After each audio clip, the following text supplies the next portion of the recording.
So ಮೊಸರು ಒಳ್ಳೆಯದು ಅಂಥೇಳಿ ಒಂದು ವರ್ಷಗಟ್ಟಲೆ ರೆಗ್ಯುಲರಾಗಿ ಜಾಸ್ತಿ ಪ್ರಮಾಣದಲ್ಲಿ ತಿಂದುಬಿಟ್ವಿ ಅಂದರೆ ರೂಮಟಾಯ್ಡ್ ಆರ್ಥ್ರೈಟಿಸ್ ಆರಂಭದಲ್ಲಿ ಜಾಯಿಂಟ್ಗೇನು ಬರಲಿಕ್ಕಿಲ್ಲ, ಮಸಲ್ಸ್ಗೆಲ್ಲ ಬರ್ಬೋದು. ರೂಮಟಾಯ್ಡ್ ಆರ್ಥ್ರೈಟಿಸ್ ಅನ್ನುವಂಥದ್ದು ಬರ್ತದೆ. ಕೆಲವರಿಗೆ ಸೀರೋ ನೆಗೆಟಿವ್ ಆರ್ಥ್ರೈಟಿಸ್ ಅಂತ ಕೂಡ ಆಗುತ್ತೆ. ಅಂದರೆ ಹೋಗಿ ಟೆಸ್ಟ್ ಮಾಡಿದರೆ ಯಾವ ಬ್ಲಡ್ ಟೆಸ್ಟಲ್ಲೂ ಕೂಡ RA ಪಾಸಿಟಿವ್ ಅಂತಾಗಲಿ, ESR ಹೆಚ್ಚಾಗಿದೆ ಅಂತಾಗಲಿ, ಆರ್ಥ್ರೈಟಿಸ್ ಇದೆ ಅನ್ನೋ ಲಕ್ಷಣಗಳಾಗಲಿ ಬ್ಲಡ್ ಟೆಸ್ಟಲ್ಲಿ ಸಿಗೋದಿಲ್ಲ. ಆದರೆ ವ್ಯಕ್ತಿ ಮಾತ್ರ ಸಫರ್ ಆಗ್ತಾನೆ ಇರ್ತಾನೆ. ಎಲ್ಲ ಜಾಯಿಂಟ್ಗಳು ಪೇಯ್ನು, ಕುತ್ತಿಗೆ ಪೇಯ್ನು, ಮಸಲ್ಸ್ ಪೇಯ್ನು, ಬೆಳಗ್ಗೆ ಎದ್ದಾಗಂತೂ ಹಿಂಸೆ ಆಗ್ತಾರೆ, ಇವೆಲ್ಲವೂ ಇರ್ತವೆ.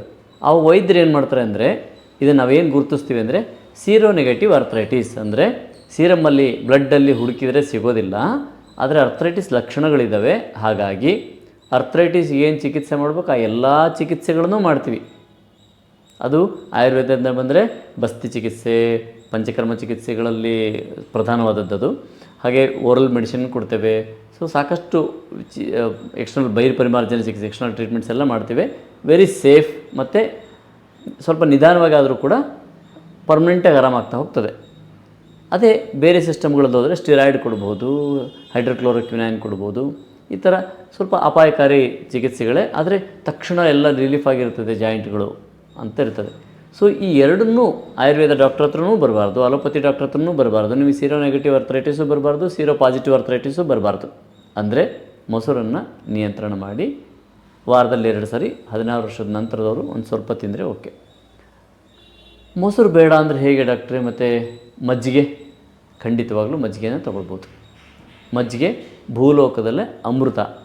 ಯಾಕೆ ಹಾಗೆ ಅಂದರೆ ಮೊಸರು ಹುಳಿಯಾದರೆ, ವಿಪಾಕದಲ್ಲಿ ಹುಳಿಯಾದರೆ, ಮಜ್ಜಿಗೆ ವಿಪಾಕದಲ್ಲಿ ಒಗರು ಅಂದರೆ ಕಷಾಯ ರಸ. ತುಂಬ ಡಿಫ್ರೆನ್ಸ್ ಇದೆ ಹುಳಿಗೂ ಮತ್ತು ಕಷಾಯ ರಸಕ್ಕೂ. ಒಂದು ವೇಳೆ ಕಷಾಯ ರಸವನ್ನು ನಾವು ಸೇವನೆ ಮಾಡಿದ್ವಿ ಮಜ್ಜಿಗೆ ಮುಖಾಂತರ, ವಿಶೇಷವಾಗಿ ಮಜ್ಜಿಗೆ ಮುಖಾಂತರ, ಎಲ್ಲ ಕಷಾಯ, ಅಡಿಕೆ ಕೂಡ ಕಷಾಯ ರಸ ಇದೆ. ಅಡಿಕೆ ಮಾಡೋ ಕೆಲಸ, ಮಜ್ಜಿಗೆ ಮಾಡೋ ಕೆಲಸನ ಅಡಿಕೆ ಮಾಡಲ್ಲ. ಸೊ ಮಜ್ಜಿಗೆನೇ ತೊಗೊಂಡ್ವಿ. ಕಷಾಯ ರಸ ಏನು ಮಾಡ್ತದೆ ಅಂದರೆ ಆಹಾರವನ್ನು ವಿಭಜನೆ ಮಾಡ್ತದೆ, ಹುಳಿಯನ್ನು ಉತ್ಪತ್ತಿ ಮಾಡೋದಿಲ್ಲ, ಆಹಾರವನ್ನು ಹೀರ್ಕೊಳ್ಳೋದಕ್ಕೆ ಸಹಾಯ ಮಾಡ್ತದೆ. ಹಾಗೆ ಆಹಾರದ ಕಣಗಳು ಜೀವಕೋಶದ ಒಳಗೆ ಹೋಗಲಿಕ್ಕೆ ಮತ್ತು ಅಲ್ಲಿ ಶಕ್ತಿಯಾಗಿ ಮಾರ್ಪಾಡಲಿಕ್ಕೆ ಕೆಲಸ ಮಾಡ್ತದೆ. ಇದಷ್ಟೇ ಅಲ್ಲದೆ ಜೀವಕೋಶದಲ್ಲಿರ್ತಕ್ಕಂಥ ವೇಸ್ಟನ್ನು ಕರಗಿಸಿ ಹೊರಗೆ ಹಾಕೋ ಕೆಲಸವನ್ನು ಕೂಡ ಮಜ್ಜಿಗೆ ಮಾಡ್ತದೆ. ಹಾಗಾಗಿ ಮಜ್ಜಿಗೆನ ಅಮೃತ ಅಂತ ಕರೀತಾರೆ. ಶರೀರವನ್ನು ಪೋಷಣೆ ಮಾಡ್ತದೆ, ವೇಸ್ಟನ್ನು ಹೊರಗೆ ಹಾಕ್ತದೆ. ಆದರೆ ಮಜ್ಜಿಗೆ ಹುಳಿ ಆಗಿರಬಾರದು. 45 ನಿಮಿಷದ ಒಳಗೆ ಕಡ್ದುಬಿಟ್ಟು 45 ನಿಮಿಷದ ಒಳಗೆ ತೊಗೋಬೇಕು. ಕೆಲವರು ಮೊಸರನ್ನು ಎತ್ತಿ ಹಾಕಿಬಿಟ್ಟು ಮಜ್ಜಿಗೆ ಅಂತಾರೆ, ಅದು ಮಜ್ಜಿಗೆ ಅಲ್ಲ. ಕಡ್ದು ಬಿಟ್ಟರೆ ತೆಗೆಯುವಂಥದ್ದೇ ಮಜ್ಜಿಗೆ. ಈ ಮಜ್ಜಿಗೆ 45 ನಿಮಿಷದೊಳಗೆ ತೊಗೋಬೇಕು. ಹೇಗೆ ತೊಗೋಬೇಕು? ಸೋಸಬೇಕು ಮಜ್ಜಿಗೆ. ಇದು ವೆರಿ ಇಂಪಾರ್ಟೆಂಟ್. ನಿಮಗೆ ಸೋಸ್ದಾಗ ಗೊತ್ತಾಗುತ್ತೆ ಮೊಸರು ಮತ್ತು ಮಜ್ಜಿಗೆಗೆ ಇರತಕ್ಕಂಥ ವ್ಯತ್ಯಾಸ. ಸೋಸಿದ ತಕ್ಷಣ ಮೇಲೆ ಒಂದು ಚಿರ್ಬಟ ಅಂತಂದರೆ ಕಿಲಾಟ ಅಂತ ಒಂದು ಬರ್ತದೆ ಮೇಲೆ, ಕೂರ್ಚ, ದದಿ ಕೂರ್ಚ ಅಂತಲೂ ಕರೀತಾರೆ ಅದಕ್ಕೆ. ಏನದು ಅಂದರೆ ಪೇಪರ್ ಥರ ಇರ್ತದೆ. ಒಂದು ಪೇಪರ್ ಥರ ಮೆಟೀರಿಯಲ್ ಸಿಗುತ್ತೆ ನಿಮಗೆ ಮೊಸರನ್ನು ಮಜ್ಜಿಗೆ ಮಾಡಿ, ಕಳೆದ್ಬಿಟ್ಟು ಮಜ್ಜಿಗೆ ಮಾಡಿ ಸೋಸಿದರೆ. ಆ ಪೇಪರ್ ಥರ ಏನು ಸಿಗುತ್ತಲ್ಲ ಅದು ಜಿಡ್ಡಿನ ಅಂಶ ಕೂಡ ಅಲ್ಲ, ಅದು ಬೆಣ್ಣೆ ಕೂಡ ಅಲ್ಲ. ಇದೇ ನಮಗೆ ರೋಗವನ್ನು ತರ್ತಕ್ಕಂತಹ ಮೊಸರಲ್ಲಿರುವಂತಹ ಕೆಟ್ಟ ಒಂದು ಅಂಶ. ಇದನ್ನು ನಾವು ತೆಗೀಲಿಕ್ಕೆ ಮಜ್ಜಿಗೆ ಮಾಡಿ ತೆಗೆಯುವಂಥ ವಿಧಾನ. ಈ ಕಿಲಾಟ ಏನು ಮಾಡ್ಬೋದು ಅಂದರೆ ರಕ್ತನಾಳಗಳನ್ನು ಬ್ಲಾಕ್ ಮಾಡ್ಬೋದು, ಆರ್ಥ್ರೈಟಿಸನ್ನು ತರ್ಬೋದು, ಶೀತವನ್ನು ತರ್ಬೋದು, ಶರೀರವನ್ನು ಭಾರವಾಗಿಸ್ಬೋದು, ಸೊ ಉಷ್ಣವನ್ನು ಕ್ರಿಯೇಟ್ ಮಾಡ್ಬೋದು, ಅಗ್ನಿಯನ್ನು ಮಾಂದ ಮಾಡ್ಬೋದು, ಅಗ್ನಿಯನ್ನು ಕಡಿಮೆ ಮಾಡ್ಬೋದು.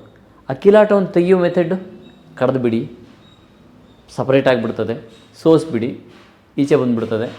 ಉಳಿದಿರ್ತಕ್ಕಂತಹ ಮಜ್ಜಿಗೆ 45 ನಿಮಿಷದೊಳಗೆ ಅಂದರೆ ಹುಳಿ ಬರೋದು ಮೊದಲು ಉಪಯೋಗಿಸಿ. ಉಪ್ಪನ್ನು ಹಾಕಲೇಬೇಕು. ಉಪ್ಪು ಹಾಕಿದ ಮಜ್ಜಿಗೆ ಮಾತ್ರ ಆರೋಗ್ಯಕರ. ಉಪ್ಪು ಹಾಕದೇ ಇದ್ದರೆ ಮಜ್ಜಿಗೆನೂ ಕೂಡ ಕೆಲವು ರೋಗಗಳನ್ನು ಉತ್ಪತ್ತಿ ಮಾಡ್ತದೆ, ಅಗ್ನಿಯನ್ನು ವಿಶೇಷವಾಗಿ ಕೆಡಿಸುತ್ತೆ. ಉಪ್ಪು ಹಾಕಿದರೆ ಒಳ್ಳೆಯದು. ಹುಳಿ ಮಜ್ಜಿಗೆ ಖಂಡಿತ ಒಳ್ಳೆಯದಲ್ಲ.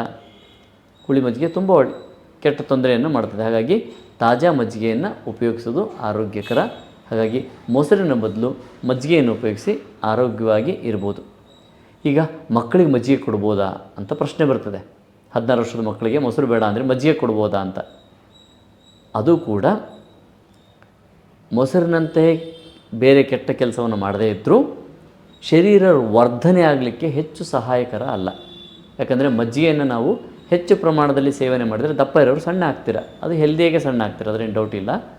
ಆದರೆ ಬೆಳೆಯುವಂಥ ಜೀವಕೋಶಗಳು ಡಬಲ್ ಆಗಿ ಬೆಳೆಯುವಂತಹ ಮಕ್ಕಳಿಗೆ ಕೊಟ್ಟರೆ ಆ ಬೆಳವಣಿಗೆಯ ವೇಗ ಕುಂಠಿತವಾಗ್ತದೆ, ಬೆಳವಣಿಗೆ ಪೂರ್ಣ ಪ್ರಾಪರಾಗಿ ಆಗೋದಿಲ್ಲ. ಹಾಗಾಗಿ 16 ವರ್ಷದ ನಂತರವೇ ಬೆಸ್ಟ್. ಹಾಗಾದರೆ ಮಕ್ಕಳಿಗೆ ಗುಡ್ ಬ್ಯಾಕ್ಟೀರಿಯಾಕ್ಕೆ ಏನು ಮಾಡೋಣ ಅಂದರೆ, ಮಕ್ಕಳಿಗೆ ಗುಡ್ ಬ್ಯಾಕ್ಟೀರಿಯಾಗಳು ಬೇಕಾದಷ್ಟು ಇರ್ತದೆ. ಲಾರ್ಜ್ ಇಂಟೆಸ್ಟೈನ್ ಮಕ್ಕಳಿಗೂ ಮತ್ತು ದೊಡ್ಡವ್ರಿಗೂ ಒಂದೇ ಥರ ಇರೋದಿಲ್ಲ, ಸಿಕ್ಕಾಬಟ್ಟು ಸ್ಟ್ರೆಂತ್ ಇರ್ತದೆ. ಹಾಗಾಗಿ ಗುಡ್ ಬ್ಯಾಕ್ಟೀರಿಯಾಗಳು ಬೇಕಾದಷ್ಟು ಇರ್ತದೆ ಅದಕ್ಕೆ. ಹಾಗಾಗಿನೇ ಪದೇ ಶೀತ ನೆಗಡಿ ಎಲ್ಲ ಬಾಧಿಸ್ತಾ ಇರ್ತದೆ ಮಕ್ಕಳಿಗೆ. ಅದು ಒಳ್ಳೆ ಬೆಳವಣಿಗೆಗೆ ಬೇಕಾಗ್ತದೆ. ಅದು ಜ್ವರ ಬಂದು ಒದ್ದಾಡಬಾರ್ದು, ಶೀತ ನೆಗಡಿ ಮಕ್ಕಳಿಗೆ ಇರ್ತದೆ. ಸೊ ಈ ಗುಡ್ ಬ್ಯಾಕ್ಟೀರಿಯಾಗಳನ್ನು ತುಂಬುವಂಥ ಅವಶ್ಯಕತೆ ಮಕ್ಕಳಿಗೆ ಇಲ್ಲ, ಬೇಕಾದಷ್ಟು ಇರ್ತದೆ.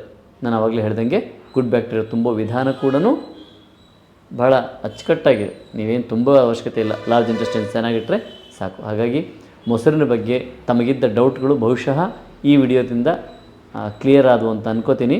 ಯಾವುದೇ ಆಹಾರವನ್ನು ನಾವು ಒಳ್ಳೆಯದು ಕೆಟ್ಟದ್ದು ಅಂತ ಬೈಫರ್ಕೇಟ್ ಮಾಡೋ ಬದಲು ಇದು ಒಳ್ಳೆಯದು ಇದು ಕೆಟ್ಟದ್ದು ಅನ್ನಬಾರ್ದು. ಇದು ಯಾರಿಗೆ ಒಳ್ಳೆಯದು ಯಾರಿಗೆ ಒಳ್ಳೆಯದಲ್ಲ ಅಂತ 90% ನಾನು ಈಗೇನು ಹೇಳಿದ್ನೋ ಇದು 90% ಜನರಿಗೆ ಅಪ್ಲೈ ಆಗುತ್ತೆ.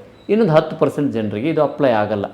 ನೀವು ಪ್ರಶ್ನೆ ಕೇಳ್ಬೋದು, ನಮ್ಮ ತಾತ ಮೊಸರು ಊಟ ಮಾಡ್ತಿದ್ರು ಅವ್ರಿಗೇನೂ ಆಗಿಲ್ಲ ಅಂತ. ನಮ್ಮ ತಾತನು 102 ವರ್ಷ ಬದುಕಿದ್ರಪ್ಪ, ಅವರು ಊಟ ಮಾಡ್ತಿದ್ರು, ಏನಾಗಿರಲಿಲ್ಲ. ಯಾಕೆ ಅಂದರೆ ಅವರು ಫಿಸಿಕಲಿ ತುಂಬ ಕೆಲಸ ಮಾಡ್ತಾಯಿದ್ರು. ನಾವು ಮಾಡ್ತಾಯಿದ್ದೀವಾ? ನಾವು ತಾತನಿಗೆ ಹೋಲಿಸಿದ ತಕ್ಷಣ ಬರೀ ತಿನ್ನೋದ್ರಲ್ಲಿ ಹೋಲಿಸ್ಬಾರ್ದು. ಅವ್ರ ಬದುಕು ನಮ್ಮಲ್ಲಿದೆಯಾ? ನಮ್ಮ ತಾತ ಒಂದು ವರ್ಷ ಮಳೆ ಬರದೇ ಇದ್ದರೆ ಈ ವರ್ಷ ಭಗವಂತ ನಮಗೇನು ಕೊಟ್ಟಿಲ್ಲಪ್ಪ, ಇರೋ ಜೋಳನ ಊಟ ಮಾಡ್ಕೊಳ್ಳೋಣ ಅಂತಿದ್ರು. ನಾವು ಹಾಗೆ ಅಂತೀವ?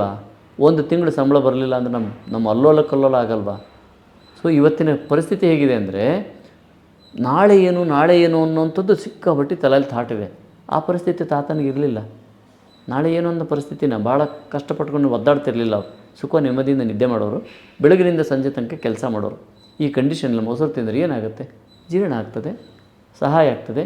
ಮೆದುಳು ಚುರುಕುತನ ಅವರಿಗೆ ಭಾಳ ಅಗತ್ಯ ಇರಲಿಲ್ಲ. ಸೊ ನಾವು ಮೆದುಳನ್ನ ಚುರುಕುತನ ಮಾಡಬೇಕು, ಮೊಸರನ್ನು ತಿನ್ನಬೇಕು, ಹೆಂಗೆ ಸಾಧ್ಯ? ಹಾಗಾಗಿ ಆ 10% ಜನ ಇವತ್ತಿಗೂ ಇದ್ದಾರೆ, ಶುದ್ಧವಾಗಿ ಕೆಲಸವನ್ನು ಮಾಡ್ತಾರೆ, ಏನೂ ಟೀ ಕಾಫಿಯಿಂದ ಹಿಡಿದು ಯಾವುದೇ ಚಟಗಳಿಲ್ಲ, ನೆಮ್ಮದಿಯಿಂದ ಇದ್ದಾರೆ. ನಾಳೆ ಕೆಲಸ ಅಂತ ಬಗ್ಗೆ ಯೋಚನೆ ಮಾಡದೇ ಇರೋಂಥವ್ರು ಅವರಿಗೆ ಇದು ಅಪ್ಲೈ ಆಗುತ್ತೆ. ಹಾಗಾಗಿ ಯಾವುದೇ ಆಹಾರ ತಾನೇ ಸರಿ, ತಾನೇ ತಪ್ಪಲ್ಲ. ಈ ಶರೀರದ ಒಳಗೆ ಹೋಗೋದು ಏನು ಮಾಡ್ತದೆ ಅನ್ನೋದು ಇಂಪಾರ್ಟೆಂಟ್. ತಮಗೆಲ್ಲ ಇದರ ಮಾಹಿತಿ ಸಿಕ್ತು ಅಂತ ಅನ್ಕೋತೀನಿ. ಧನ್ಯವಾದಗಳು.